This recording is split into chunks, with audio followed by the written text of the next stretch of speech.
Pas grand monde ne s'intéresse à l'école. Et pourtant l'école va mal, très mal. Elle qui devrait assurer l'avenir de la nation et préparer les réussites de demain, elle qui devait offrir aux jeunes Français, notamment issus des milieux populaires, une possibilité de faire valoir leurs mérites et rendre tous leurs projets possibles. Elle qui devrait former des citoyens libres et éclairés, n'est plus en mesure de relever tous ces défis. Disons-le franchement, l'école a été laissée à l'abandon. Peu à peu, ces 25 dernières années se sont constituées des enclaves scolaires où règne le désordre et la violence, à l'instar des quartiers où sont implantés ces établissements, souvent très touchés par l'immigration de masse. Peu à peu, les gouvernements de gauche comme de droite ont baissé les bras, cédant à la démagogie en laissant le niveau des élèves s'effondrer et les professeurs se débrouiller seuls.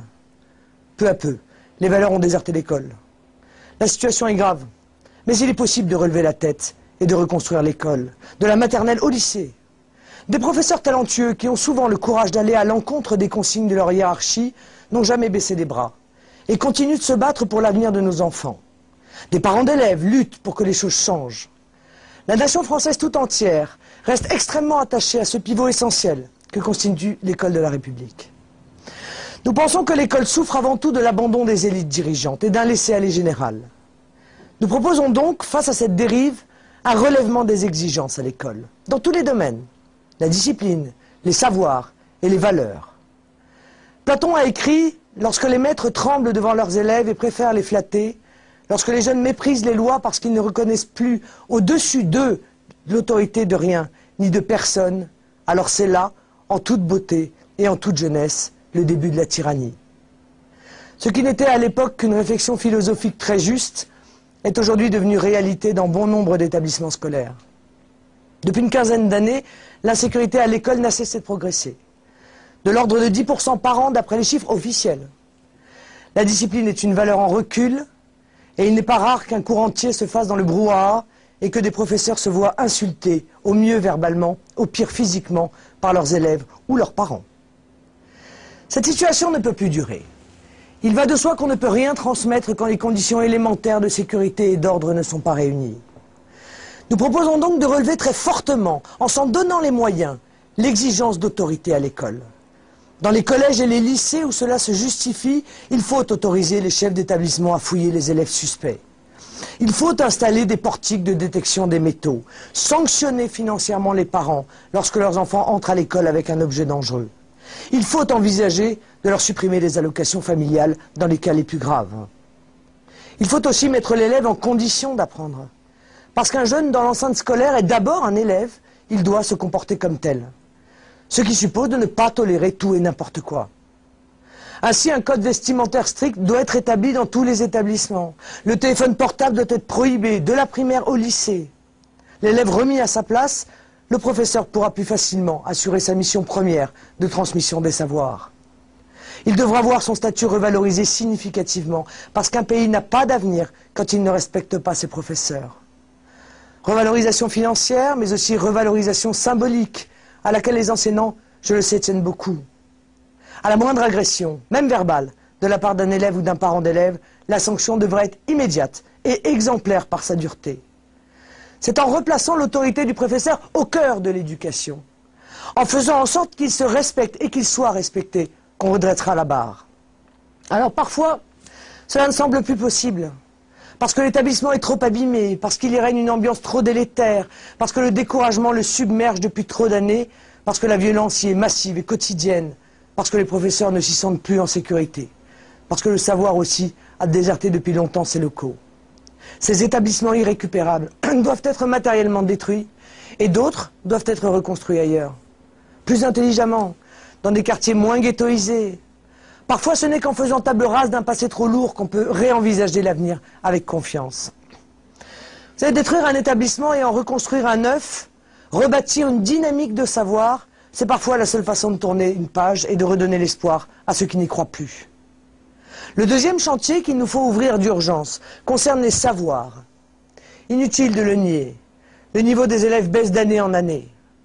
Des études confirment ce sentiment de tout à chacun. Le ministère de l'Éducation nationale a publié en janvier 2009 une étude réalisée en 1987 puis en 2007 auprès de 4000 élèves de CM2.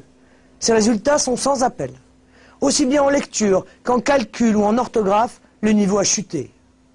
Quand les élèves faisaient en moyenne 11 fautes à une dictée en 1987, ils en font aujourd'hui 15 sur la même dictée. Alors certains nient toujours cette baisse de niveau. Ils sont aveugles ou criminels. D'autres la reconnaissent, mais l'expliquent par la démocratisation et la massification de l'enseignement. Cet argument était valable dans les années 1950, plus aujourd'hui.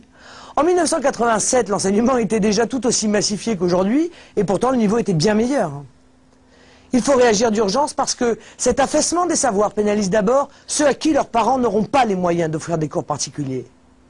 Cet affaiblissement pénalise l'avenir de la nation et tue l'ascenseur social, alors que, chiffre dramatique, 200 maternelles seulement fournissent 95% des élèves de grandes écoles. La France a besoin d'ingénieurs de haut niveau, de bons techniciens. Elle a besoin de jeunes bien formés, cultivés.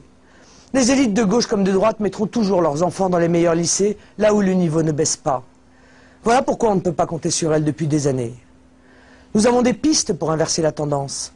D'abord, il faut cesser de faire de l'élève français le cobaye des pédagogistes de tout poil, les Mérieux et autres professeurs zébulons qui ont tué les méthodes traditionnelles d'enseignement, celles qui pourtant ont fait leurs preuves.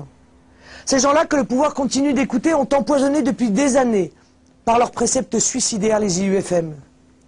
Il faut sortir au plus vite de ce courant de pensée ravageur, ce qu'a été incapable de faire Nicolas Sarkozy, contrairement à ce qu'il avait promis. Son ministre de l'Éducation nationale, Luc Châtel, vient encore de déclarer tout récemment que l'école devait être en priorité un lieu de vie. C'est beau comme du Jack Lang, mais c'est dramatiquement faux. Non. L'école doit être avant tout un lieu de savoir et de connaissance, un lieu d'étude et de récompense de l'effort. Les méthodes classiques d'enseignement doivent être rendues obligatoires dans tous les établissements scolaires pour que cesse le carnage. Par ailleurs, il faut savoir qu'on a supprimé progressivement des heures d'enseignement dans les matières essentielles comme le français. En 1976, un élève qui sortait du collège avait reçu 2800 heures d'enseignement du français depuis son entrée en CP. En 2004, c'était 2000 heures, soit 800 de moins. L'équivalent de 2 ans et demi de cours. À cela s'ajoute la décision récente de supprimer encore des heures de cours en primaire, de ne plus accepter la plupart du temps les enfants de moins de 3 ans en maternelle, la place grandissante du sport et des langues étrangères dès les petites classes, au détriment du français et du calcul. Concernant les langues étrangères, ce grignotage incessant des heures de français n'a produit aucun résultat. Récemment, Le Monde publiait une étude qui démontrait que le niveau en anglais des jeunes français n'avait pas du tout progressé en 10 ans. Il faut donc cesser de saupoudrer les heures de langue au détriment du français dans les petites classes et préférer le financement au collège d'un long voyage d'études en immersion totale à l'étranger, je sais pas, en Angleterre, en Espagne ou en Allemagne par exemple. Ce n'est évidemment qu'en pratiquant une langue sur place qu'on l'apprend véritablement. En parallèle, on pourra récupérer des heures de cours au bénéfice des matières de base. Il faut enfin parler des 10 000 à 15 000 suppressions de postes d'enseignants chaque année depuis 2007. Dans le contexte actuel, quand l'insécurité ne cesse de progresser à l'école, quand le niveau baisse, ce n'est pas une décision opportune. On doit mieux répartir les professeurs et faire en sorte qu'ils soient tous devant une classe, ce qui n'est pas le cas aujourd'hui. Mais on ne doit pas détruire l'école sous prétexte d'économies ridicules. Chiffrées, je vous le rappelle, à 150 millions d'euros par an, alors que d'autres économies, tabous celles-là, ne sont jamais envisagées. Sur la décentralisation, par exemple, et la folie des grandeurs des petits barons locaux qui nous coûtent des milliards d'euros par an. Mais aussi sur l'immigration, l'Europe ou la fraude sociale, ou les 87 000 fonctionnaires territoriaux qui ont été embauchés en 2008. Pour terminer mon propos sur l'école, je souhaiterais parler des valeurs. Parce que l'école, ce n'est pas seulement un lieu où l'on apprend des savoirs.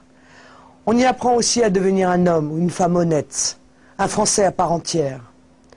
Malheureusement, ce n'est plus le cas aujourd'hui dans nombre d'établissements. Dans ceux, bien sûr, qui concentrent tous les problèmes de l'immigration massive, comment enseigner convenablement quand on est face à une classe composée de 17 nationalités différentes et où les élèves ne parlent plus français le soir quand ils rentrent chez eux? Cette difficulté est exacerbée dans ces établissements, mais elle existe aussi ailleurs. La transmission des valeurs doit devenir une priorité. Elle se fera plus aisément quand on aura renforcé les exigences en matière de discipline, parce qu'on aura inculqué aux élèves les valeurs de respect, de travail, d'effort, d'attention à son prochain, d'humilité et le goût du travail bien fait. Mais l'école doit aussi apporter quelque chose de plus. C'est à l'école que les citoyens en herbe doit apprendre le respect et l'amour de son pays, la France. Un pays qui n'a pas confiance en lui, qui ne s'aime pas, ne peut pas aller de l'avant. Pour cela, il faut sortir d'une vision dépréciée de notre histoire nationale. Non, l'histoire de France ne se résume pas au triptyque esclavage, colonisation, collaboration. Oui, la République française est belle, admirable et digne d'être respectée. Forger à l'école un citoyen critique mais fier de son pays. Ce n'est qu'ainsi qu'on pourra envisager l'avenir avec sérénité et confiance. Ma fille et mes jumeaux ont 11 et 10 ans. J'ai fait le choix pour eux de l'école publique, où j'ai moi-même fait toutes mes études, parce que j'y crois. C'est pourquoi je refuse de me soumettre à sa disparition programmée.